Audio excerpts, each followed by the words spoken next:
Petro busca que Colombia sea el nuevo México y está dispuesto a pagar las consecuencias. Recuerda que en Si Te Vende solo informamos. Tú sacas tus propias conclusiones y tienes la posibilidad de expresarlas en los comentarios de este video.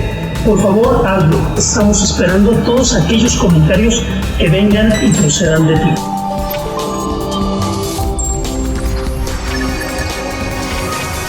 La deliberada ausencia de Colombia en una sesión de la OEA, que condenaba al régimen de Nicaragua, y el interés por restablecer rápidamente las relaciones con Venezuela, muestran una postura diplomática cuanto menos osada.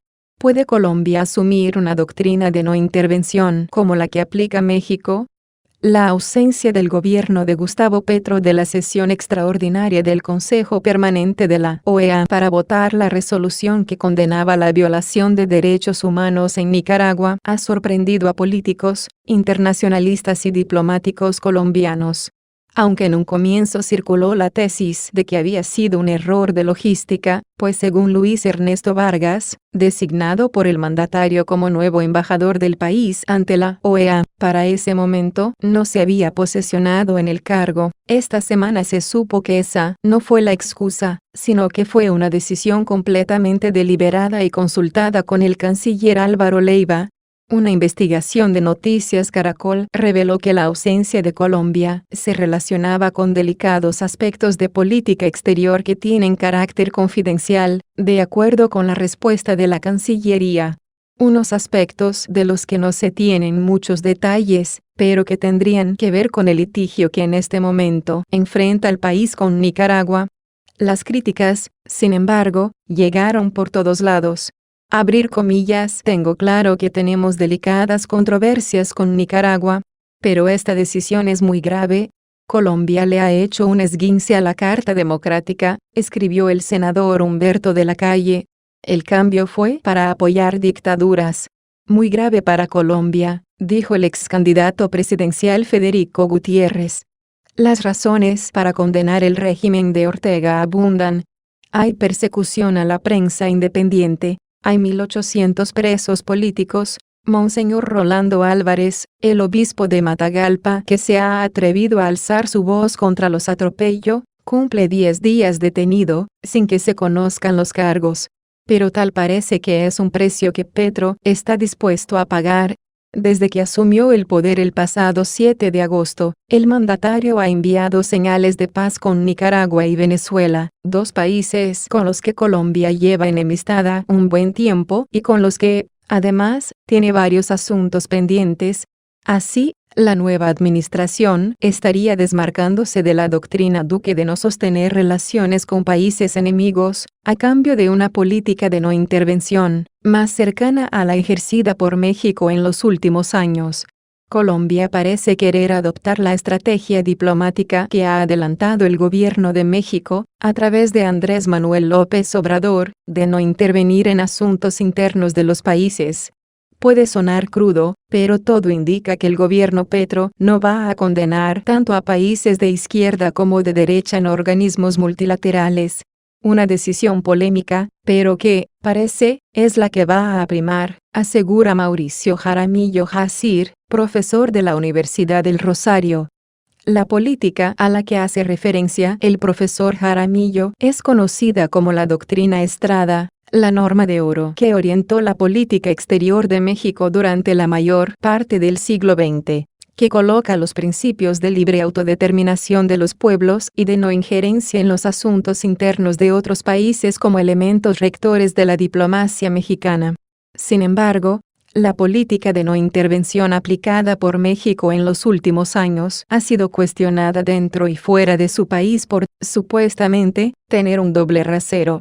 Al gobierno de López Obrador se le ha cuestionado por tomar partido en temas como los procesos judiciales recientes contra Cristina Fernández en Argentina y el asilo de Evo Morales en Bolivia en 2019, y no pronunciarse respecto de temas varios como las violaciones de derechos humanos en Cuba, Venezuela y Nicaragua. De hecho, México fue uno de los países que se abstuvo de votar la resolución que firmaron 27 de los 34 países que hacen parte de la OEA. Y es ahí donde está el problema de este tipo de posturas, como lo anota la internacionalista Sandra Borda. La política de autodeterminación de los pueblos está algo trasnochada, explica la académica, pues, según dice, esta ha sido revaluada en los últimos años por distintos organismos multilaterales. Si bien se debe respetar la política interna de los países, Borda nota que hay mínimos que no se pueden tolerar. Resulta paradójico que hoy sea la izquierda la que tome este tipo de decisiones cuando los líderes sociales e incluso el presidente de la República han sido protegidos por los mismos mecanismos internacionales que hoy dicen no sirven o están politizados. Que hoy digan que el sistema interamericano no sirve para nada es algo hipócrita. De hecho, como sucede con México, dice Borda, Colombia estaría manejando la estrategia de no intervención, precisamente, como una herramienta política. El gobierno colombiano estaría, con su silencio, elevando una bandera blanca para cerrar una posible conciliación con Nicaragua y llegar a un arreglo bilateral que permita a los pescadores raizales de San Andrés seguir trabajando en las aguas disputadas entre los dos países. Una decisión que la académica considera como ingenua teniendo en cuenta que el proceso está cerca de terminar. Un gesto de buena voluntad que equivale a condonar, o al menos a mirar para otro lado cuando se discute la persistente violación de derechos que tiene lugar en un régimen que dejó de ser democrático hace mucho tiempo. Es una estrategia de negociación más bien poco sofisticada y medio ramplona y se pone a Colombia en una posición muy cuestionable en materia de derechos y de defensa de la democracia, agrega. Nastasia Rojas, profesora de la Universidad de los Andes, considera que este tipo de decisiones pueden ser un arma de doble filo para Petro, quien estaría corriendo un grave riesgo al querer adoptar una postura más cercana a la de México, sobre todo teniendo en cuenta la impredecibilidad de los países con los que Colombia estaría buscando reconstruir una relación amistosa o cordial. Hay un problema, y es que a nivel regional no todas las izquierdas son democráticas, y es ahí donde le puede pasar factura a Petro. Nos quieren hacer ver que las relaciones son más institucionales y no pasan por las personas, pero en estos dos casos es imposible, pues sus gobernantes son los regímenes en sí mismos, explica Rojas en referencia a los acercamientos entre Colombia y el gobierno de Nicolás Maduro. Lo que se vende es que todo va a ser armónico y que todo va a depender de Venezuela, pero también depende de cómo se actúe al otro lado, y para mí eso no es tan claro. Restablecer las relaciones, como lo desea Colombia, implica que Maduro asuma su responsabilidad en el tema migratorio, en las deudas con el empresariado, el tema de monómeros. Esto no va a funcionar como mediáticamente se ha dicho, explica. En esta posición coincide Borda, quien asegura que sus críticas a esta decisión del gobierno no necesariamente implican regresar a la época de Duque, en la que no había relaciones con los países porque no había garantías democráticas.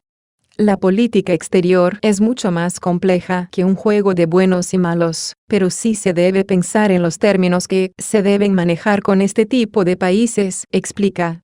Desde que Colombia se ausentó de la sesión del 12 de agosto, el silencio del gobierno ha sido ensordecedor. Las excusas del petrismo quedaron sin piso y ya se sienten los efectos políticos de la decisión. Cambio Radical y el Centro Democrático estarían pensando en un debate de control político al canciller Álvaro Leiva para que explique la ausencia que, ahora se sabe, se tomó con total conciencia. Me encanta que te hayas quedado hasta el final de este video. Yo soy Rafael Sosa y estoy siempre a tus órdenes. Para hacer junto contigo, sí te vende. Si deseas denunciar públicamente cualquier cosa, este es el canal de YouTube especialmente enfocado para ello. Ponte en contacto para que juntos definamos la manera de exponer lo que tanto te interesa.